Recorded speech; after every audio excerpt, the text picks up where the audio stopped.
एक बार फिर प्रोग्राम में खुशामदीद। आज का दिन हमारे लिए इंतहाई अहम है क्योंकि आज है वर्ल्ड पोलियो डे। वो दिन जब दुनिया भर में पोलियो के खिलाफ लड़ाई का आज़म दोबारा ताज़ा किया जाता है। और पोलियो एक ऐसा खतरनाक मर्ज है जो वायरस से फैलता है। ये एक बच्चे से दूसरे बच्चे में मुंतकिल होता है और इस तरह एक ना रुकने वाला सिलसिला जारी हो जाता है जिसको रोकने की बहुत ज़रूरत है। पाकिस्तान में पोलियो केसेस तेज़ी से बढ़ रहे हैं जो ना सिर्फ देही इलाकों में फैल रहे हैं बल्कि शहरी इलाके भी इसकी लपेट में आ रहे हैं। लाइलाज बीमारी की लपेट में चले आ रहे हैं। बदकिस्मती से आज भी इस मुल्क में ऐसे लोग मौजूद हैं जो अपने बच्चों को पोलियो से बचाव के कतरे नहीं पिलाते हैं, जिसकी वजह से सुनी सुनाई बातों में वो आ जाते हैं, गलत मालूमात भी फैलती चली जाती हैं और एक गैर यकीनी सी सूरत हाल है। यहाँ पर यह बात जानना बहुत ज़रूरी है कि अगर आप अपने बच्चों को पोलियो के कतरे पिला रहे हैं और आपके पड़ोस में रहने वाले बच्चों को पोलियो के कतरे नहीं पिला रहे हैं, तब भी आपके बच्चों को पोलियो का खतरा लाहक है। इसलिए मोहल्ले की सतह पर कम्युनिटी इन्वॉल्वमेंट बहुत ज़रूरी है। कई बच्चे सिर्फ इसलिए पोलियो का शिकार होते हैं क्योंकि अक्सर लोग अपने दरवाजे पर होने वाली दस्तक को खतरा समझ लेते हैं, बच्चों को छुपा लेते हैं, लेकिन वो ये नहीं जानते कि ये दस्तक उनके बच्चों के लिए खतरा नहीं है बल्कि उनकी सेहत की ज़मानत है।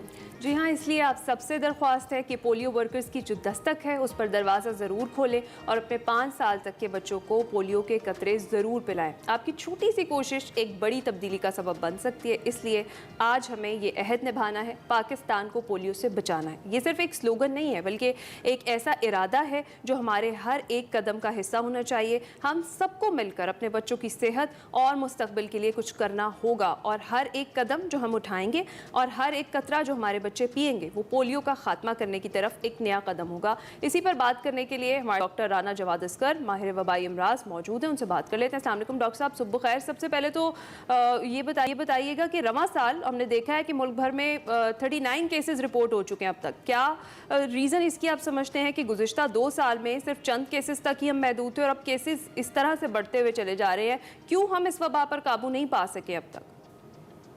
जी, बहुत शुक्रिया अपने प्रोग्राम में इनवाइट करने का।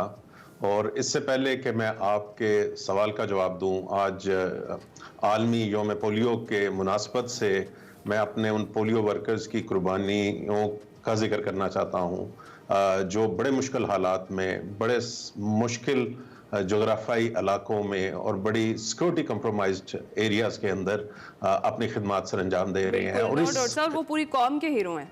हाँ, और उसके ये कुर्बानी देते हुए उनमें से बहुत सारे लोगों ने अपनी जान की कुर्बानी दी है। मेरे अपने स्टूडेंट डॉक्टर अब्दुल रहमान इसी साल शहीद हुए और उनका सिर्फ जुर्म ये था कि वो बच्चों को पोलियो के कतरे पिलाने की मुहिम की निगरानी कर रहे थे। इसके अलावा बहुत सारी बच्चियां हमारी जो वैक्सीनेटर्स होती हैं, 22-22, 23-23 साल की यंग माएँ, वो शहीद हुई हैं इस एक दूसरों के बच्चों को बचाने की खातिर कोशिश करते हुए। हमारे पुलिस के लोग, सिपाही जो इन लोगों को प्रोटेक्शन दे रहे होते हैं, उनको टारगेट बना के शहीद किया जाता है। तो आज के दिन सबसे पहले तो मैं इन तमाम शोहदा का और दूसरे इन वर्कर्स का शुक्रिया अदा करता हूं और एक्नॉलेज करता हूं कि आपकी वजह से जो इतने भी हमारे आज बच्चे पोलियो से महफूज हैं, तो इन लोगों की कुर्बानियों की वजह से महफूज हैं।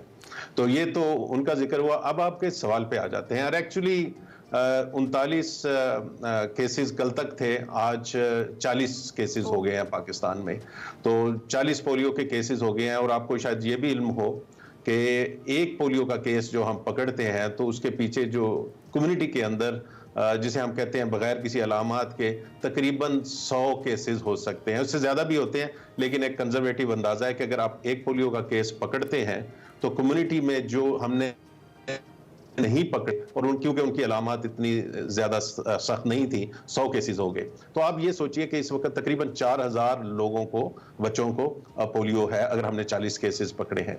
उसके साथ हमारे 70 से ज़्यादा डिस्ट्रिक्ट्स पोलियो से इन्फेक्टेड हैं क्योंकि हमें उनके सीवरेज के पानी के अंदर पोलियो का वायरस मिल रहा है। तो ये मामला बहुत बड़ा हुआ है और ये आज से शुरू नहीं हुआ। तो डॉक्टर साहब, आपने ये वायरस की बात की और आपने बताया 70 से 71 जिला में माहौलियाती नमूनों में पोलियो वायरस पाया गया है।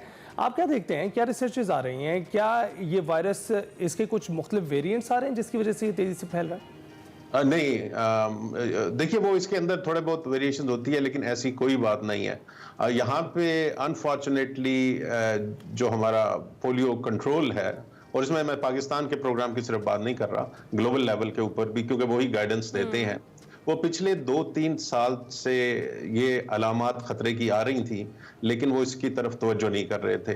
और हम जहां भी किसी फोरम पे ऐसी चीजें रेज करते थे तो वो कहते थे जी केसेस तो बहुत कम आ रहे हैं, लेकिन ये एक इन्फेक्शियस डिजीज है, इसको बॉर्डर्स के अंदर आप बंद नहीं कर सकते। तो मेरा ख्याल से हमारी प्रोग्रामेटिक गलतियां, और जब मैं हमारी कहता हूं तो मैं सिर्फ ये मैं क्लियर करना चाहता हूं कि पाकिस्तान पोलियो प्रोग्राम की मैं बात नहीं कर रहा, सिर्फ मैं पूरे ग्लोबल जो एफर्ट है, क्योंकि स्ट्रेटेजी वहां से बन के होती है, यहाँ पे सिर्फ इम्प्लीमेंट होती है। तो ये एक बहुत बड़ा चैलेंज है और गैप है जो हमारे काम की कमजोरी कह लीजिए, जिसकी वजह से पोलियो का दोबारा इतना बड़ा रिसर्जेंस हुआ है। ठीक है, बहुत शुक्रिया। डॉक्टर राना जवाद असगर हमारे साथ मौजूद थे। वायरस क्यों ज़्यादा फैल रहा है, हमारी इंडिविजुअल लेवल पर क्या नेग्लिजेंस है, उस हवाले से हम बात करें तो खुदारा पोलियो से अपने बच्चों को बचाने के लिए पोलियो के कतरे लाजमी पिलाइए। इसके साथ ही हम जाएंगे एक छोटी सी ब्रेक पर। आपने कहीं नहीं जाना, कुछ ही देर में वापस आएंगे।